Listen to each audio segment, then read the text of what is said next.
Hi, I'm Eric Boy. I'm with Inspire Advisors, and today I'd like to talk a little bit about our part: faithfulness, obedience, and trust. Now, in my last video, we explored God's part in our finances, His ownership, His provision, and His faithfulness. That's where everything begins. But now comes the natural question: what's our part?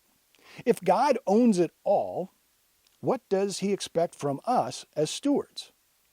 The answer isn't complicated. In fact, it can be summed up in three words: faithfulness, obedience, and trust. Now, faithfulness, the measure that God looks for, is when Paul wrote to the Corinthians, he described stewardship in its simplest form. Now, it is required that those who have been given a trust must prove faithful. 1 Corinthians 4:2. Notice he didn't say must prove successful. He didn't say must prove wealthy. He said faithful.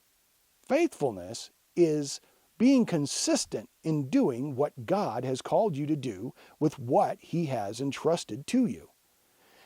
If He's given you little, faithfulness means managing it well. If He's given you much, faithfulness means stewarding it for His glory.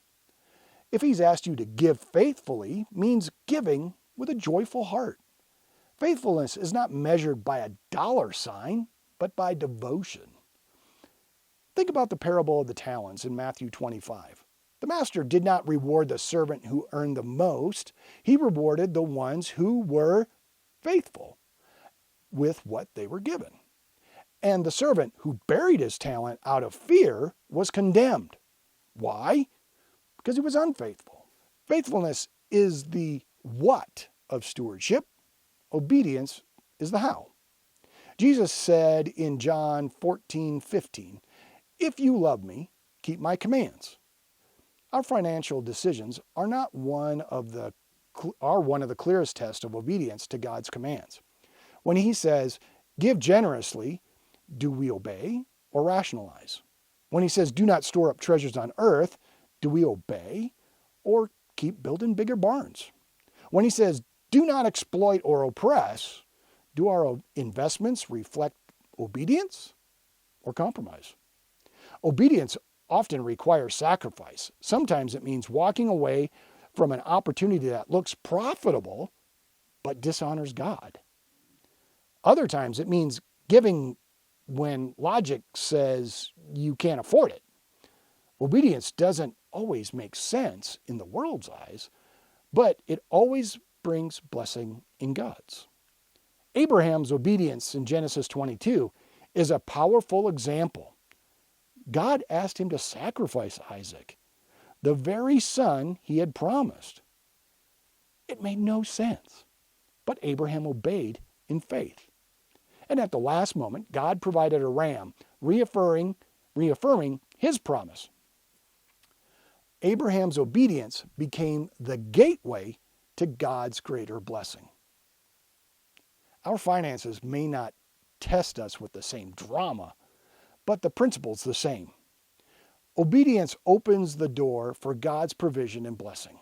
Trust is the foundation of faithful obedience. Faithfulness and obedience are impossible without trust. Trust is believing that God's way is better even when we can't see the outcome. It's believing that if we give, He will supply.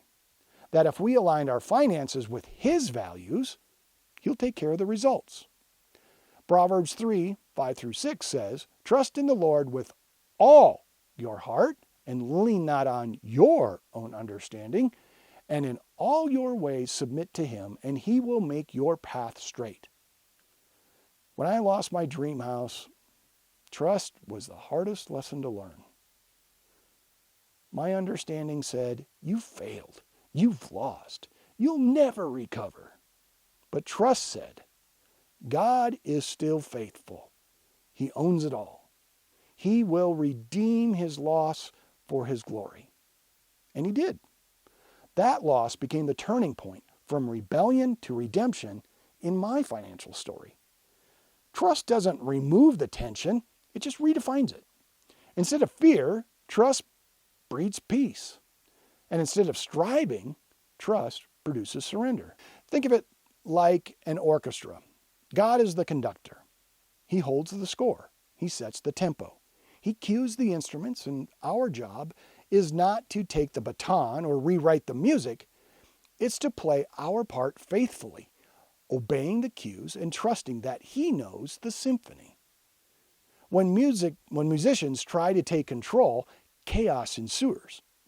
But when each player is faithful to their part, obedient to the conductor's lead, and trusting the bigger picture, the result is harmony. Stewardship works the same way. Faithfulness, obedience, and trust bring harmony between our finances and God's purpose. I once met a widow who lived on a very modest fixed income. By the world standard, she had almost nothing. Yet every month, without fail, she set aside money to support missionaries.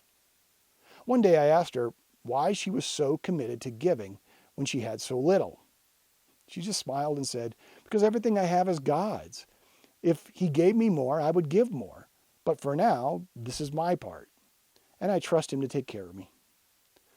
That woman was living an example of faithfulness, obedience, and trust. Her giving wasn't about the amount, it was about her heart. And I have no doubt that her faithfulness will echo into eternity. God isn't asking us to be wealthy, brilliant, or even perfect. Far from it. He's just asking us to be faithful. He's asking us to obey. And He's asking us to trust. When we live this way, the burden of money shifts. It's no longer about striving or success. It's about stewarding for significance. It's no longer about building wealth for yourself. It's about aligning resources for His kingdom. And the best part?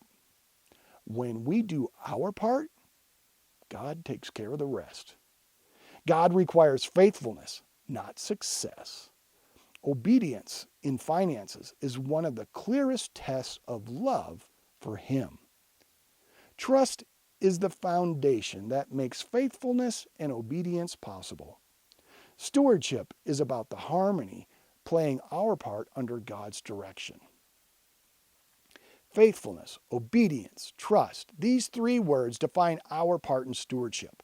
They are not burdens. They're invitations. Invitations to live with open hands, to follow God's commands, and trust in His promises. And when we live that way, our money stops reflecting rebellion and begins to reflect redemption.